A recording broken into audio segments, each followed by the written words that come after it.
So we're doing the top 10 anime of 2021 this vlog, and I'm wearing my only anime shirt. They had anime this year, well last year, they did. I don't have anime shirts, I just have gaming shirts.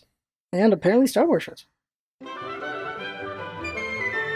Welcome friends, Last Guy Friend. It's time for the vlog. We're doing top 10 2021 anime because there's not much to talk about this week. Nothing really I want to reflect on right now. I think my job interview went well, and we'll see what happens. That's it. That's all there is to reflect on right now. So, top 10 anime of 2021.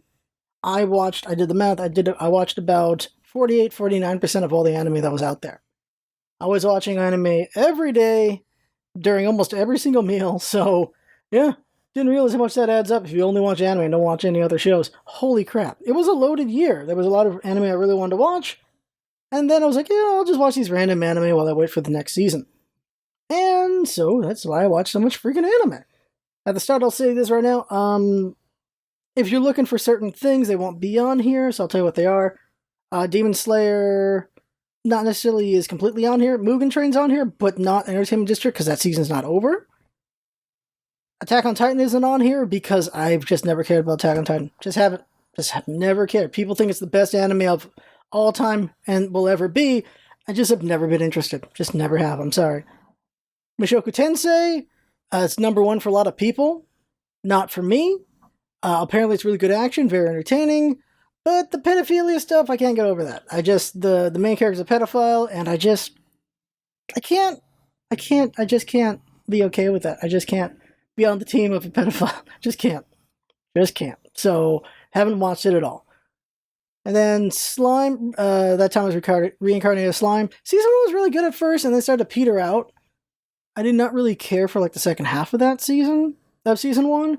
I still plan on seeing season 2 of Reincarnated Slime. I just don't know when I'm going to see it, but I just didn't watch it. I didn't watch it, so I can't rank it on here. There were a lot of really entertaining anime, a lot of very okay anime, and some anime that was hit and miss at different points. But my top 10 are the ones that I really enjoyed the most that I would watch again right now if I decided to, I'd watch these. And there's 3 honorable mentions that didn't make the top 10 that I'll say right now. They are Max Level Witch, 300 Slimes. So the witch who killed slimes for 300 years and got max level. That anime.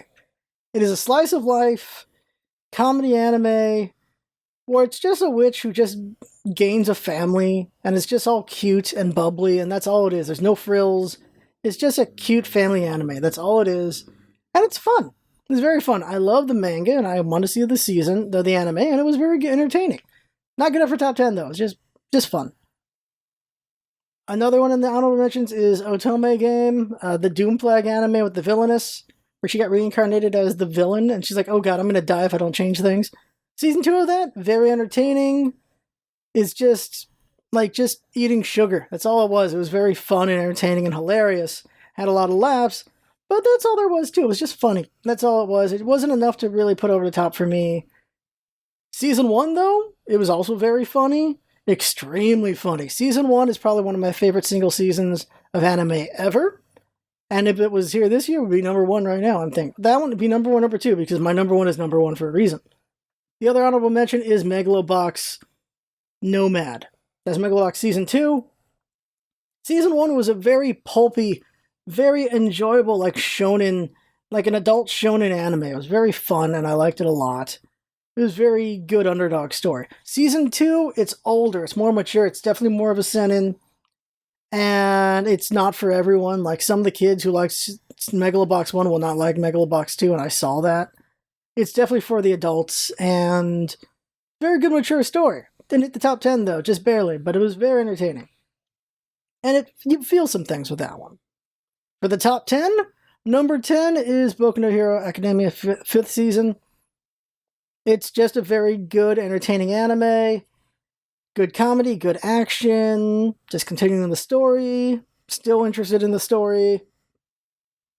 The Endeavor arc stuff was very interesting. I thought it was interesting to tackle that topic. To tackle the topic of a abuser trying to turn around. Realizing he was a crap person trying to turn around. Like, that was an interesting story to explore. And I enjoyed that. And also the action was just good. All the villain academia stuff, it was fine. I didn't really actually care about it, but it was still well done. Well, the action was well done. I just didn't really care about the villains. I just don't care about the villains all that much. I really like the heroes a lot. That's why it's number 10, not any higher. Number 9 is Shadow's House. A very entertaining mystery anime. The main character, Emily Ko, is very cute. She's very fun, and she's witsy but ditzy is the best way to put her, and she's just a fun character to watch and go on the ride with. And then Kate is also very interesting. And this mystery that's going on here, anime exists to make you buy DVDs and to buy the mangas. And this anime was so good it made me interested in the manga. And the manga's been a very fun and intriguing ride, and I can't wait for season 2 of Shadow's House. Oh my god, that would be nuts. Number 8 is 86, Season 1. Season 2 is still in the middle right now. They can't finish it until March. That's how far it got pushed back. Ouch for that. Season 1 made me cry a few times. Very interesting. The music was upbeat and uplifting at times. The story itself is such a drag, though. The story is such a drag, and the storytelling could be better. The best storytelling episode, though, has got to be the robot episode. That was very well done, and it was at the right time and the right place for that. But sometimes the storytelling actually hurt it more than helped it, honestly. It's just disjointed storytelling. It works sometimes and it doesn't work at other times. It's not an intelligence thing, it's about how well you convey it. Because if you convey it well, it doesn't matter what someone's intelligence is, because people are like, you're just too dumb to get it. It's like, that's a dumb way to put it, honestly.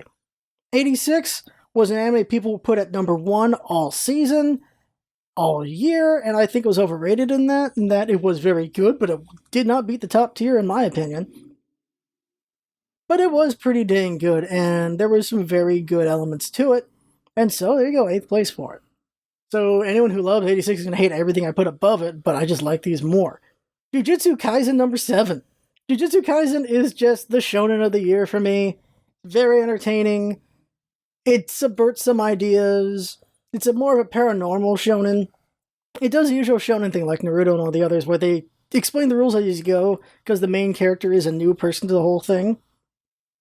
The main characters are very fun, the secondary characters are fun as well. I had a lot of laughs. A lot of fun action moments going on here. And the main 3, they're just 3 siblings that didn't know they were related, honestly. They're just very fun together, they're very dumb. It's like just 3 dumb kids together, and they're hilariously entertaining about that. It's just very fun. Number 6 is Kuma Desu Ka Nanika. So that is Reincarnated Spider. This was what I was hoping to be my number 1 for the year. I was hyped for this anime for years. It's finally out. I've been reading the manga forever. If you know the light novels, you might not like the mangas. So, the worst part of this anime, which brought it down, was the human parts. The human parts were purposely made terrible in the books. Like, in the light novel, it's like you got this really cool story going with the spider, and then you got this mystery going on with the humans, but the humans aren't all that great. They're not very interesting. And then later on in the story, the humans become amazing. That's how the books work. In the anime, they're trying to do the same thing. The humans people are like, the spider's amazing, the spider's very fun. Let's go see what the humans are doing. God, I hate the humans. Let's go back to the spiders. That's how the anime went. And the humans just kept getting a little more interesting over time, but they just were never really there. And it didn't help that the budget just went to hell in this anime. Their art just said, we're going to stop putting in the work for the human parts and just only care about the spider parts, is what happened at times. And really, animation is what hurt the anime the most, besides the human side being not very good. They had to cut things. They had to cut so many things, apparently, just to fit as much as they put in here. And in the end, the spider parts were really, really good, and the human parts were really, really bad. That's why it puts it right in the middle, at 6th place. Or was it 5th place? At 6th place. At 6th place.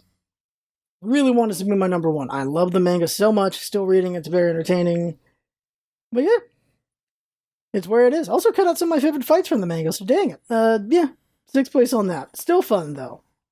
Number 5 is Demon Slayer movie, The Mugen Train, but in anime form. I like what they did here. They added a little bit here and there. They did cut some things as well. Overall, I think what they cut was fine to cut, and what they added was pretty good to add. This is a way better way to do it than how Dragon Ball Super did it. The Dragon Ball Super movie versions, the anime versions of the movies, were terrible.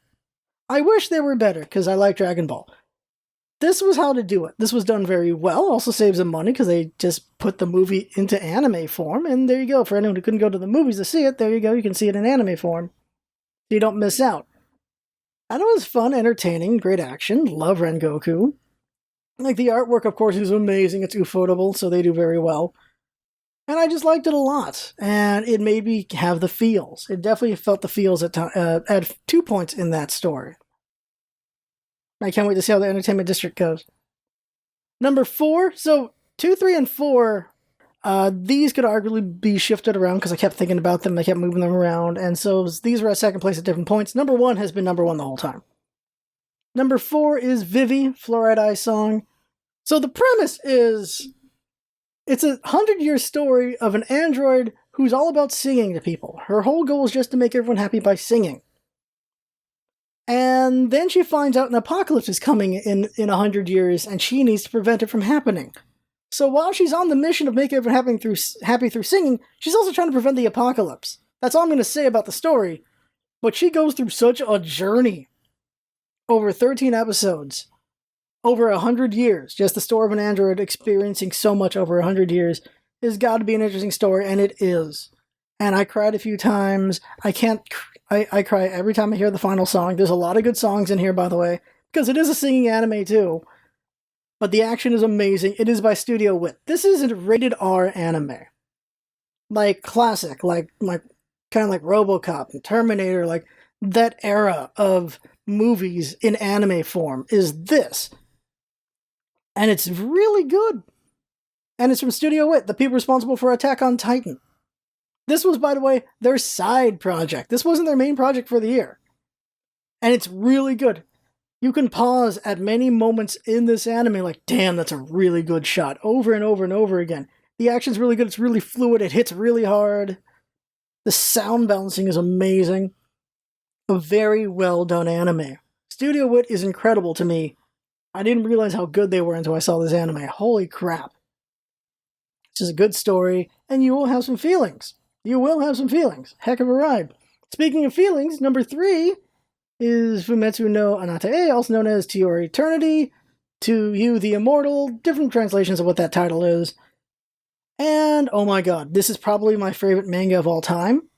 I think Reincarnated Spider is one of my favorite manga of all time. This one is my favorite manga of all time, even with what's happening now in the story. There's a lot of manga to read, and it gives you so many feelings. A lot of them are more mature feelings, I think, but it gives you a lot of feelings, and the anime did that as well. It's a very almost one-to-one adaptation. They cut a couple things out. There are some things I think they should not have cut out. Namely, there were some more brutal things that I think should have stayed, but it did make it a little more violent as it already is, even still. And for sure, episode 1 of this anime is probably one of the highest rated and most talked about single episodes of an anime I've ever seen. It is really well done, and it hits you so hard. And there were a lot of crying moments in this, a lot of heartfelt moments in this anime. They really know how to pull your heartstrings. They pull it very well. They take their time to pull it. It's just done so well. It doesn't end strongly because of where they decided to end, because yeah, that's the only place they could end with 20 episodes. But season 2 will be incredible. And it depends on whether or not they're going to split up the rest of the first arc into 2 more seasons or 1 season. There's enough, I think, in there to do 2 more seasons, or they just do a really long single season. Depends on how they do it, because the way the first arc ends is probably one of the best moments I've ever experienced in manga, and it might be one of the best moments I ever experienced in anime if they pull it off. It is amazing. It's just the moment that you feel from it is incredible, and I hope that happens with what's coming up with To Your Eternity. I really hope it happens. And so, still, season 1 was very good, just ended not poorly, but ended just not in one of its best spots, and that does bring it down a little bit. But it was still really good. Very good. The action's very good, the animation's very good, but it's more of a mature story. It's there to really pull your heartstrings. in the action and things with that. Number 2 is the exact opposite. Number 2 is Odd Taxi. Odd Taxi is one of the best single season animes of all time. Otome beats it though, but still, it's still really good. There's a mystery going on here. There's a comedy going on here. There's actually like 2 or 3 mysteries happening at once. And you see the pieces come together. And as a weekly anime watch, because I watch this weekly, I didn't binge this, I watched it weekly. It was such a fun time with the community. Just trying to put the pieces together, try to figure out all these things. And things that happen in earlier episodes influencing or just giving clues to later things. And just you get new revelations to earlier parts. You're like, oh my god, you just go back and watch other parts. And you're like, oh my god, these are connected, this is connected. There's like flowcharts. That Charlie Day image is happening to you at one point when you're just watching this. It's just fun seeing all these characters are related and connected, how the mysteries are coming together. There's just so much going on. And the music's really good. One of the best openers for sure was Odd Taxi. One of the best openers. Out of this list, who's got the best opener, actually? Shadow's House was a really good opener. The banger ending on Shadow's House. My Hero Academia, Carousel. 86, people really liked 86 opener. I thought it was okay. Jujutsu Kaisen's entertaining opener. Kumadeska. Those are good openers, both of them. The ending to season 1 was amazing for Kumadeska. Demon Slayer, of course, good stuff. Fluorite. The revelation on some of those things are good. The opener for To Your Eternity made me cry just because I knew it was coming. And the closer was just okay. Odd Taxi's opener really good. Their closer is alright. And now I'll tell you the number 1. So the number 1 is Osama ranking. Even based on just the first 11 episodes. Osama ranking's number 1. Because every single character is multi-layered. You think you know somebody, and then they turn a corner, you're like, oh my god, a new revelation of this character. Every character is deep, and I like that. You're in this world, and you're only getting a part of it. They're slowly giving you what this world is about, the Osama ranking and everything, and you just want more. I have rewatched this thing 3 times already, and it's not even done. Like, I watch up to the current point, and then I just go back and watch again. I watch the dub, I watch the sub. I can't stop watching this anime. It's been so good, and the details, and the clues to the future, and the clues to the past, and just so much going on here, because there's flashbacks and things like that. And it's just the story itself. The story of Boji, the underdog story of Boji, is really good. You feel for him. You feel so much for the main character, Boji. You feel so bad for him. You feel his trials. You feel sad. You cry with him. And then when you see him become something more, you feel so much triumph with him. And the journey along the way of the perils he encounters and the darkness that surrounds him, you feel how oppressive it is and how scary it is.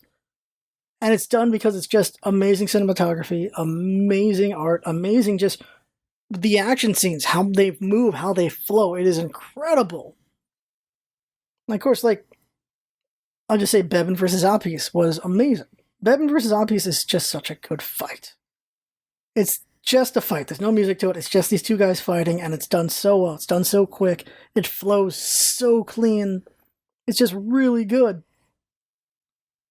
And then the trials between that Boji's going through, and Kage with him, and all the characters you encounter, and god, the payoffs to things they set up in the first season right now with the second season is really good.